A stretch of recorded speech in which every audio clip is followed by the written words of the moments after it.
आशुतोष शशांक शेखर चंद्रमौली चिदंबरा।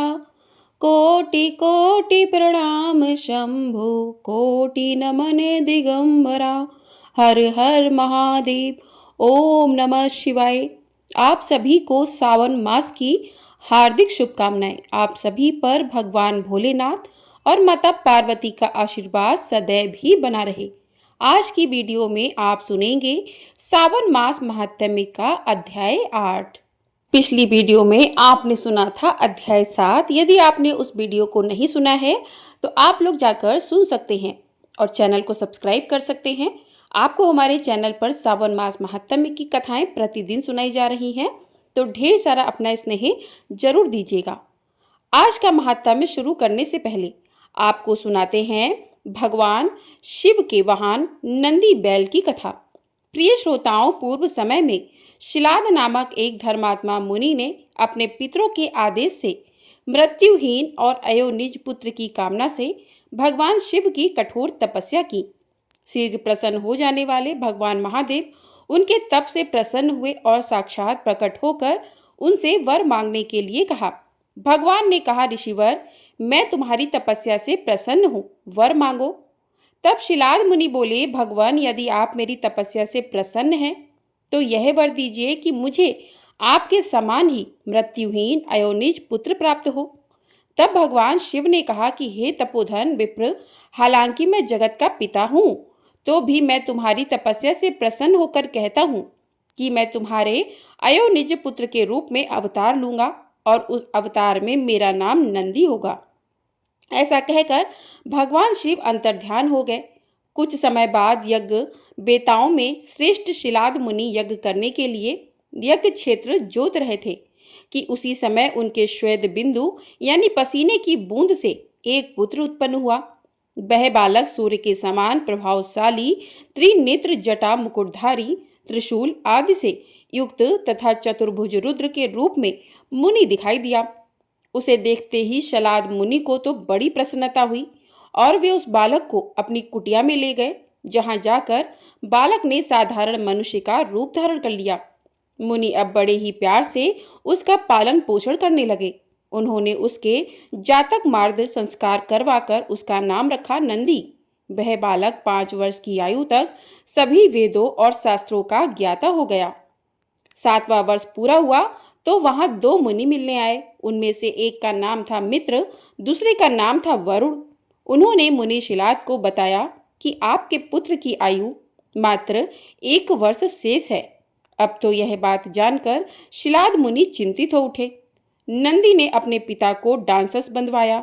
उन्होंने आत्मविश्वास के साथ अपने पिता से कहा, पिताश्री, आप चिंतित मत होइए, यमराज मेरा कुछ नहीं बिगाड़ पाएगा। शिव तो कालों के भी काल हैं। मैं भगवान शिव की आराधना करूंगा और उसके प्रभाव से मृत्यु पर विजय प्राप्त करूंगा। ऐसा कहकर नंदी वन को चले गए और भगवान शिव की प्रसन्नता के लिए कठिन तपस्या प्रारंभ कर दी। उन्होंने 3 नेत्र, 10 भुजा और 5 मुख वाले भगवान सदाशिव का ध्यान लगाया और रुद्र मंत्र का जाप किया। उनकी तपस्या से प्रसन्न होकर भगवान शिव और मां पार्वती प्रकट हुई। उन्होंने नंदी से कहा, शिलाद नंदन, तुमने बड़ा ही उत्तम तप किया है। मैं तुम्हारी इस तपस्या से परम संतुष्ट हूँ। तुम्हारे मन में जो अभिष्ट हो मांग लो। तब नंदी भाव विभोर होकर उनके चरणों में लौट गए। तब भगवान शिव ने उन्हें उठाया और बोले, वत्स, उन दोनों विप्रों को मैंने ही भेजा था। तुम्हें भला मृत्यु का भय कहाँ? तुम तो मेरे ही समान हो। तुम अजर अमर, दुख रहित और अक्षय होकर मेरे गणनायक बनोगे। तुम में मेरे ही समान बल होगा। तुम सदा मेरे पार्श्व भाग में स्थित रहोगे। मेरी कृपा से जन्म, जरा और मृत्यु जैसे विकार तुम्हारे शरीर का स्पर्श भी नहीं कर पाएंगे। ऐसा कहकर दयालु भगवान शिव ने अपने गले की कमल माला उतार कर नंदी के गले में डाल दी। उस माला के पड़ते ही नंदी 3 नेत्रों और 10 भुजाओं वाले हो गए।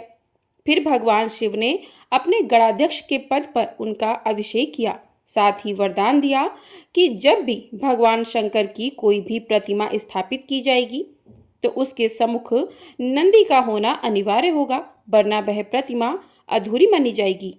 अब ध्यान देंगे तो पाएंगे कि भगवान शंकर के मंदिर में शिव प्रतिमा के सम्मुख बैठे नंदी महाराज की दोनों आंखें निरंतर भगवान शिव की प्रतिमा पर ही लगी रहती हैं। कहा जाता है कि नंदी के नैनों में भगवान शिव बसते हैं। वहीं नंदी के दोनों सींगों को विवेक और बुद्धि का आधार माना गया है। इसलिए कहा जाता है कि बुद्धि का इस्तेमाल विवेक से करना आवश्यक है। नंदी महाराज के गले में बंधी हुई घंटी यह प्रतीक है कि निरंतर मनुष्य को भगवान का ध्यान करना चाहिए। यह तो सभी जानते हैं कि नंदी महाराज के बिना भगवान शिव का मंदिर कभी नहीं बनता। लेकिन हमारे देश में एक ऐसा भी मंदिर है जहां नंदी महाराज के बगैर भगवान शिव का मंदिर बना हुआ है। भारत के नासिक में गोदावरी तट पर बना हुआ है कपालेश्वर महादेव मंदिर। इस मंदिर में भगवान शिव की प्रतिमा तो है, लेकिन नंदी यहाँ पर उपस्थित नहीं है। और इसके पीछे एक पौराणिक कथा प्रचलित है, जिसके अनुसार एक बार भगवान शिव ने ब्रह्मा जी के एक मुख को काट दिया था, क्योंकि ब्रह्मा जी के 5 मुख थे, जिनमें 4 मुख तो वेदों का पाठ किया करते थे, लेकिन एक मुख हमेशा उन्हीं वेदों की बुराइयां किया करता था। यही वजह है कि भगवान शिव ने ब्रह्मा जी के उस मुख को काट दिया था। हालांकि इस कृत्य के लिए शंकर जी को ब्रह्म हत्या का भी दोष लगा था, और इसी दोष को दूर करने के लिए भगवान शिव इधर उधर भटक रहे थे। एक बार भगवान शंकर सोमेश्वर पहुंचे, जहां उन्हें एक गाय के बछड़े ने बताया कि गोदावरी नदी के तट पर स्थित राम कुंड में स्नान करने से ब्रह्म हत्या के दोष से मुक्त हुआ जा सकता है। तब भगवान शिव ने बछड़े के कहे अनुसार राम कुंड में स्नान किया, और इस प्रकार उन पर लगा ब्रह्म हत्या का पाप दूर हो गया। भगवान शिव ने उस बछड़े को अपना गुरु मान लिया, और बछड़े के रूप में नंदी जी ही महाराज शिव जी के सामने प्रकट हुए थे। उस समय शिव जी ने उन्हें अपना गुरु मान लिया था। यही कारण है कि जब कपालेश्वर मंदिर का निर्माण हुआ तो भगवान शिव ने उस मंदिर में नंदी महाराज के सम्मुख बैठने से मना कर दिया, क्योंकि वह उनको अपना गुरु मान चुके थे। यही कारण है कि नासिक कपालेश्वर मंदिर में भगवान शिव की प्रतिमा तो है, लेकिन नंदी महाराज इसमें स्थापित नहीं है। ऐसा विश्वास है कि यदि कोई मनोकामना नंदी बैल के कानों में कह दी जाए तो वह मनोकामना बहुत शीघ्र पूर्ण हो जाती है, क्योंकि नंदी बैल को भगवान शिव का कोतवाल माना जाता है, और हमारी मनोकामनाएं भगवान शिव तक नंदी बैल ही पहुंचाते हैं। इसलिए कभी भी भगवान शिव की पूजा करने के साथ साथ नंदी बैल की पूजा भी अवश्य करनी चाहिए। ये थी नंदी बैल की पावन कथा। प्रेम से बोलिए हर हर महादेव। नंदी महाराज जी की जय। तो प्रिय श्रोताओं, अब सुनिए आज के महात्म्य की कथा। आज के महात्म्य में महादेव जी कहते हैं, सोमनाथ के दक्षिण भाग में त्रिभुवन विख्यात पदक नामक तीर्थ है, जो सभी पापों का नाश करने वाला है। पहले सोमेश्वर के समीप क्षर कराकर अर्थात शुद्धि कराकर मन ही मन मेरा ध्यान करते हुए उस तीर्थ में अपने केस डाल दें। उसके बाद फिर से स्नान करें। मनुष्य जो कुछ भी पाप करता है वह सब उसके केशों में अर्थात बालों में स्थित होता है। इसलिए केशों को अवश्य ही तीर्थ में फेंक देना चाहिए। सौभाग्यवती स्त्रियों को चाहिए कि वे सब केशों को हाथ से पकड़कर अग्रभाग की ओर से 2 अंगुल कटवा दें। उनके लिए मुंडन की विधि नहीं है। मुंडन और स्नान के बाद देवताओं और पितरों का तर्पण करें। सभी तीर्थों में मुंडन और उपवास की विधि है। जो पर्व का दिन छोड़कर और किसी समय प्रवास क्षेत्र में बिना मंत्र के स्नान करता है, वह उसका पुण्य फल प्राप्त नहीं कर पाता। बिना मंत्र के, बिना पर्व के और बिना क्षौर कर्म किए समुद्र जल का स्पर्श नहीं करना चाहिए। निम्नांकित मंत्र का उच्चारण करके सागर के जल का स्पर्श करना उचित बताया गया है। मंत्र है ओम नमो विष्णु गुप्ताय विष्णु रूपाय ते नमः सानिध्य भव देवेश सागरे लवणाम भसी अर्थात हे समुद्र देव, आप भगवान विष्णु से सुरक्षित हो, आपको नमस्कार है। आप साक्षात श्री विष्णु के स्वरूप हो, आपको नमस्कार है। हे देवेश्वर विष्णु, आप इस क्षर सागर के जल में मेरे समीप स्थित रहें। ऐसा कहकर तीर्थ सेवी मनुष्य नंदीपति समुद्र के जल में स्नान करें। फिर श्रद्धायुक्त होकर तिल मिश्रित जल से देवता, मनुष्य और पितरों का तर्पण करें। सहस्त्रों जन्मों में मनुष्य जो भी पाप करता है उसे एक बार समुद्र के जल में बहाकर नष्ट कर देता है। ब्रह्मा जी ने समुद्र से कहा कि सागर, जब तक लोक में तुम्हारी स्थिति रहेगी, जब तक आकाश में सूर्य, चंद्रमा और नक्षत्र बने रहेंगे, तब तक पूर्वज तुम्हारे खारे जल के अमृत से तृप्त होंगे। जो मनुष्य शुद्ध चित्त होकर प्रतिमास तुम्हारे जल में स्नान करेगा, उसे प्रतिदिन पुंडरीक यज्ञ का फल प्राप्त होगा। श्री सोमनाथ और समुद्र के बीच की भूमि में जिनकी मृत्यु होगी, वे पापी भी हो तो भी निष्पाप होकर स्वर्गलोक में जाएंगे। महादेवी, समुद्र के भीतर 5 करोड़ शिवलिंग हैं, जिन्हें समुद्र ने इस मनवंतर में अदृश्य कर दिया है। इसी प्रकार वहां अग्निकुंड तथा पद्म सरोवर भी हैं, जो इस मनवंतर में समुद्र जल से ढक गए हैं। दक्षिण की ओर चक्र तथा मैनाक के मध्य भाग में 100 धनुष लंबा चौड़ा स्वर्णमय कुंड है। सोमनाथ से दक्षिण 100 धनुष की दूरी पर वह स्थान है। उत्तर मानस से पूर्व जहाँ कृत स्मरदेव हैं, वहां तक उनकी सीमा है और यह गुप्त स्थान है। महादेव जी कहते हैं, देवी इस प्रकार विधि पूर्वक स्नान करके समुद्र को अर्घ्य दें। गंध, पुष्प, वस्त्र और चंदन आदि से उनका पूजन करें। इसके बाद तर्पण करके भगवान कपर के समीप जाएं। उनकी भी पुष्प, धूप, गंध तथा वस्त्र द्वारा भक्ति पूर्वक पूजा करें। गणा नाम, त्वाम इत्यादि मंत्र पढ़कर उन्हें अर्घ्य निवेदित करें। इसके बाद सोमनाथ जी के समीप जाएं। उन्हें विधि से स्नान कराकर शत रुद्र का जप करें। रुद्र पांचाकों का तथा अन्य रुद्र संग्रहकर्ताओं का भी जप करना चाहिए। दूध, दही, घी, मधु तथा इक्षु रस से सोमेश्वर को स्नान कराकर उनके अंगों में कुमकुम का लेप करें। उसमें कपूर, खस और कस्तूरी को भी मिलाए रखना चाहिए। इसके बाद सुगंध युक्त चंदन और फूलों से पूजा करें। नाना प्रकार के धूप निवेदित करके उन्हें वस्त्र से ढक दें। इसके बाद उत्तम नैवेद्य अर्पित करें और इच्छा अनुसार स्तुति करें। साष्टांग प्रणाम करके गीत वाद्य आदि का आयोजन करें। धर्म कथा सुने और भगवान की परिक्रमा करें। इसके बाद ब्राह्मणों, तपस्वियों, दीनों, अंधों, कंगालों और भिक्षुओं को अपनी शक्ति के अनुसार दान दें। उस दिन उपवास करना चाहिए।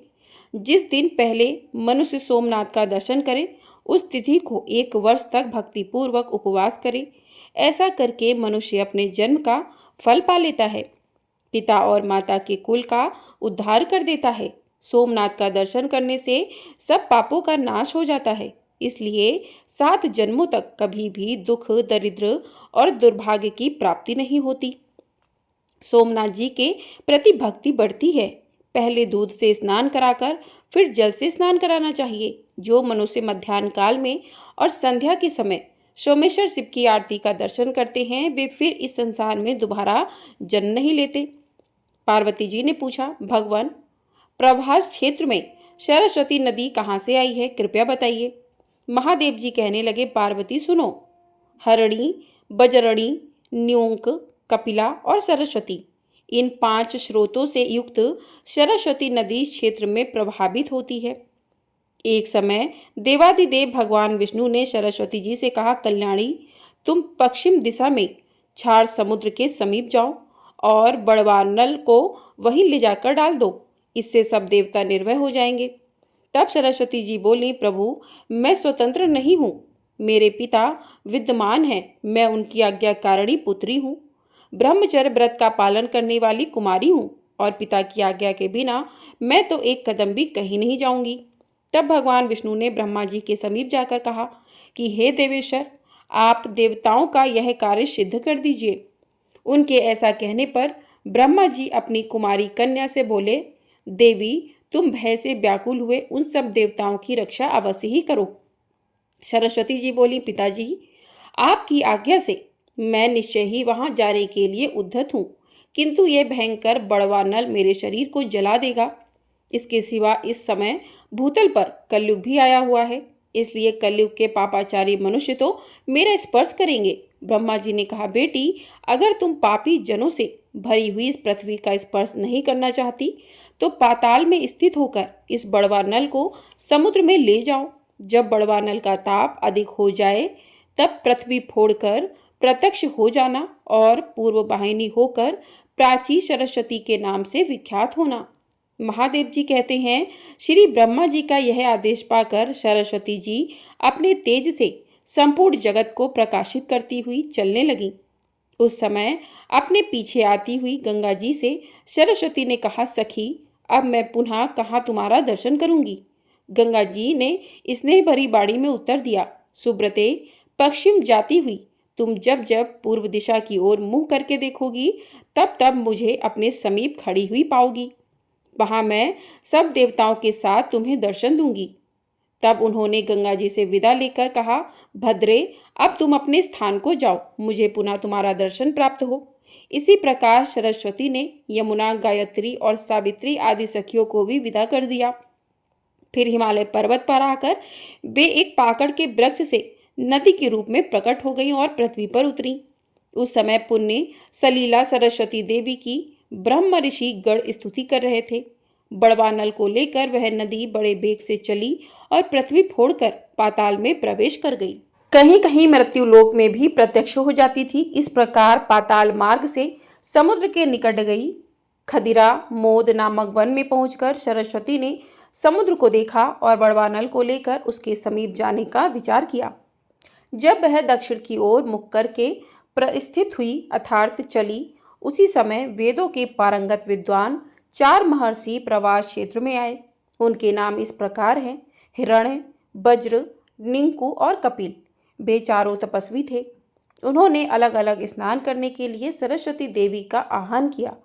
इतने में ही समुद्र भी सहसा सरस्वती के सम्मुख ही उपस्थित हो गया। तब सरस्वती ने 5 धाराओं में बंटकर उन सबको संतुष्ट किया।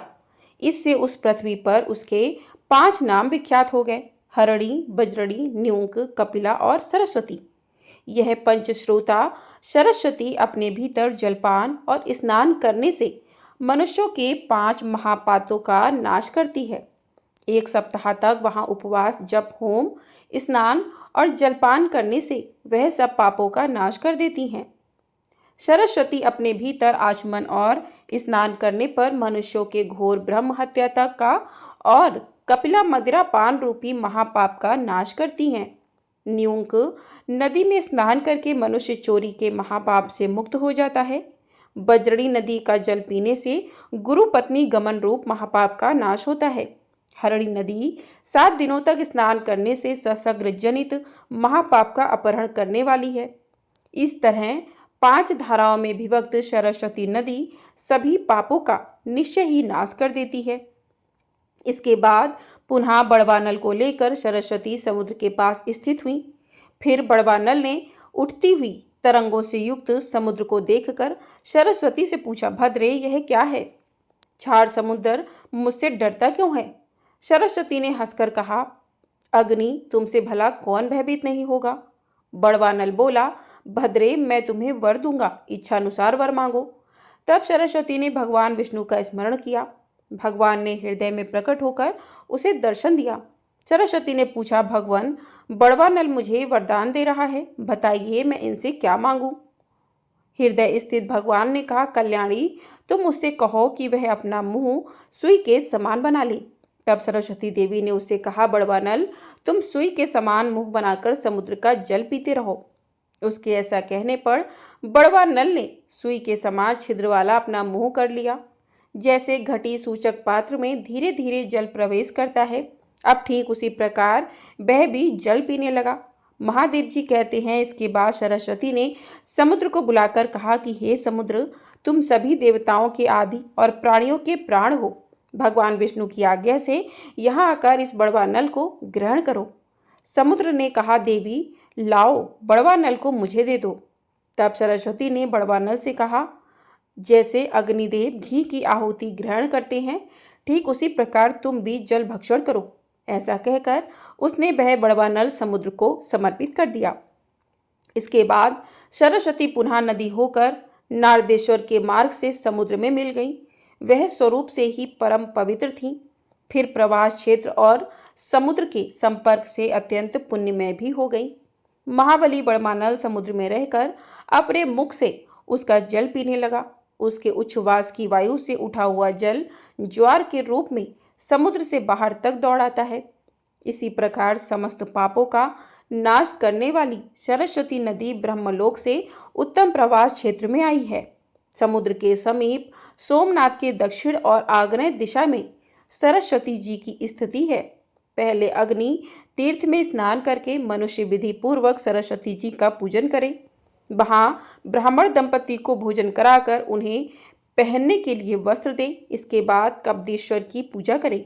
पार्वती, इस प्रकार यह सरस्वती नदी के प्रकट होने का वृतांत मैंने तुमसे सुनाया है। महादेव जी कहते हैं, प्रभास क्षेत्र में सरस्वती नदी स्वर्गलोक की सीढ़ी के समान स्थित है। प्राचीन सरस्वती सर्वत्र दुर्लभ है, किंतु प्रभास, कुरुक्षेत्र और पुष्कर में उनका दर्शन विशेष दुर्लभ है। अग्नि तीर्थ के समीप सरस्वती बहती हैं। जो पहले उनका पूजन करता है वह तीर्थ के फल का भागी होता है। सागर तीर्थ भी पापों का नाश और पुण्य की वृद्धि करने वाला है। उसके दर्शन से ही महायज्ञ का फल मिलता है। अग्नि तीर्थ में स्नान करके क्रमशः सरस्वती, कपदेश्वर, केदारेश्वर, भीमेश्वर और सोमनाथ देव का विधि पूर्वक पूजन करके बाल रूपधारी ब्रह्मा जी की पूजा करें। इसी प्रकार शैवी यात्रा बताई गई है। जो मनुष्य भोजन करके या बिना भोजन किए दिन में या रात में चंद्रभागा, गंगा और सरस्वती, इन 3 नदियों का जल पीते हैं, वे देवता के समान हैं। जहाँ प्राची सरस्वती बहती है वहाँ काल, अग्नि और यमराज का भय भी नहीं होता। जैसे कामदा गौएं हर समय फल देने वाली होती हैं, वैसे ही प्राची सरस्वती भी हैं। जहाँ चिंतामणि के समान प्राची सरस्वती हैं, वहाँ स्वर्ग और मोक्ष दोनों सुलभ हैं। 88,000 ऊर्ध्ववेत्ता मुनि जहाँ संन्यास आश्रम में स्थित हैं, उस सरस्वती से बढ़कर और कौन सा तीर्थ है। देवी पार्वती प्रभास नामक महाक्षेत्र में सरस्वती के उत्तर तट पर जो अपने शरीर का त्याग करता है वह फिर इस संसार में जन्म नहीं लेता। जो मनुष्य इस तीर्थ में श्राद्ध करेंगे वे अपनी 21 पीढ़ियों के साथ स्वर्गलोक में चले जाएंगे। यहाँ कृष्ण पक्ष की चतुर्दशी को सदा ही स्नान की विधि है। यहाँ श्रद्धालु श्राद्ध करने से पितरों को अक्षय तृप्ति मिलती है। जो यहाँ अधिक अन्नदान करते हैं वे मोक्ष मार्ग को प्राप्त होते हैं। जो पुरुष ब्राह्मण को यह सुंदर दही देता है वह गोलोक में जाकर उत्तम भोग भोगता है। जो भक्ति पूर्वक श्रेष्ठ ब्राह्मण को ऊनी चादर दान करते हैं उसे उत्तम सिद्धि प्राप्त होती है। जो भक्ति पूर्वक इस तीर्थ में स्नान करता है वह सब पापों से मुक्त होकर ब्रह्मलोक में पूजित होता है। प्रेम से बोलिए जय भोलेनाथ। आज का महात्म्य यहीं पर समाप्त हुआ। इसके आगे की कथा और वृत्तांत आप अगले अध्याय में सुनिएगा। प्रेम से बोलिए हर हर महादेव। ओम नमः शिवाय। अब सुनिए श्री शिव चालीसा। जय गणेश गिरिजा सुमन, मंगल मूल सुजान, कहते अयोध्या दास तुम, देहु अभय वरदान। जय गिरिजापति दीन दयाला, सदा करत संतन प्रतिपाला। बाल चंद्रमा सोहतनी के, कानन कुंडल नाग फनी के। अंग गौर शिर गंग बहाए, मुंड माल तन छार लगाए। वस्त्र खाल बागंबर सोए, छवि को देखी नागमंग।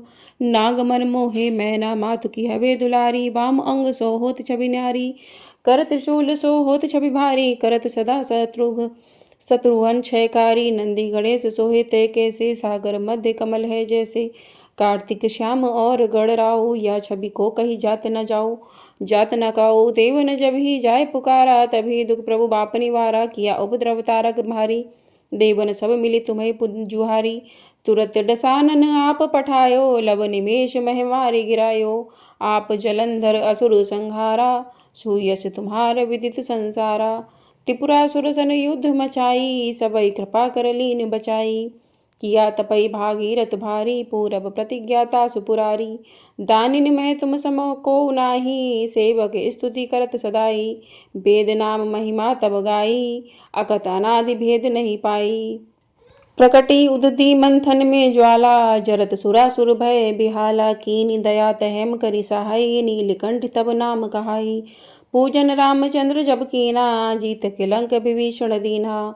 सहस कमल में हो रह धारी, कीन परीक्षा तभय पुरारी। एक कमल प्रभु राखय खोजोई, कमल नयन पूजन चह सोई। कठिन भक्ति देखी प्रभु शंकर, भय प्रसन्न दिए इच्छित वर। जय जय जय अनंत अविनाशी, करत कृपा सबके घटवासी। दुष्ट सकल नित मोहि सताबे, भ्रमर रहो मोहि चैन न आवे। त्राहि त्राहि मैं नाथ पुकारो, यही अवसर मोहि आन उबारो। ले त्रिशूल शत्रुघ्न को मारो, संकट से मोहि आन उबारो। मात पिता भ्राता सब होई, संकट में पूछत नहीं कोई। स्वामी एक है आस तुम्हारी, आए हरो मम संकट भारी। धन निर्धन को देत सदा ही, जो कोई जांचे सो फल पाही। स्तुति के ही विधि करे तुम्हारी, क्षमो नाथ अब चूक हमारी। शंकर हो संकट के नाशक, मंगल कारण विघ्न विनाशन। योगी यति मुनि ध्यान लगावे, शारद नारद शीश नवावे। नमो नमो जय नमः शिवाय, सुर ब्रह्मादिक पार न पाए। जोई है पाठ करे मन लाई, तापर होत है शंभु सहाई। ऋषनिया जो कोई हो अधिकारी, पाठ करे सो पावन हारी। पुत्रहीन कर इच्छा जोई, निश्चय शिव प्रसाद तेई होई। पंडित त्रयोदशी को लावे, ध्यान पूर्वक होम करावे। त्रयोदशी व्रत करे हमेशा, ताके तन नहीं रहे कलेशा। धूप दीप नैवेद्य चढ़ावे, शंकर सम्मुख पाठ सुनावे। जन्म जन्म के पाप नसावे, अंत धाम शिवपुर में पावे। कहे अयोध्या दास आस तुम्हारी, जानि सकल दुख हरौ हमारी। नित्य नेम कर प्राताहि, पाठ करो चालीसा। तुम मेरी मनोकामना पूर्ण करो जगदीश। मगसर छठी है मंद ऋतु, संवद 64 जान। स्तुति चालीसा शिव पूर्ण कीन कल्याण। हर हर महादेव, ओम नमः शिवाय। तो शिव चालीसा पूर्ण हुआ। अब करते हैं भगवान शिव की आरती। ओम जय शिव ओमकारा, प्रभु हर शिव ओमकारा। ब्रह्मा विष्णु सदा शिव अर्धांगी धारा। ओम जय शिव ओमकारा। एकानन चतुरानन पंचानन राजे, एकानन चतुरानन पंचानन राजे। स्वामी पंचानन राजे, हंसानन गरुड़ासन वृषवाहन साजे। ओम जय शिव ओमकारा। दो भुज चार चतुर्भुज, 10 भुज अति सोहे। स्वामी 10 भुज अति सोहे, त्रिगुण रूप निरुखता त्रिभुवन जन मोहे। ओम जय शिव ओमकारा। अक्षमाला वनमाला रुडमाला धारी, चंदन मृग मग सोहे भाले शशिधारी। ओम जय शिव ओमकारा। ओम जय शिव ओमकारा। श्वेतांबर पीतांबर बागंबर अंगे, सनकादित भूतादित ब्रह्मादिक संगे। ओम जय शिव ओमकारा। कर के मध्य कमंडल चक्र त्रिशूल धरता, जग हरता जग भरता जग पालन करता।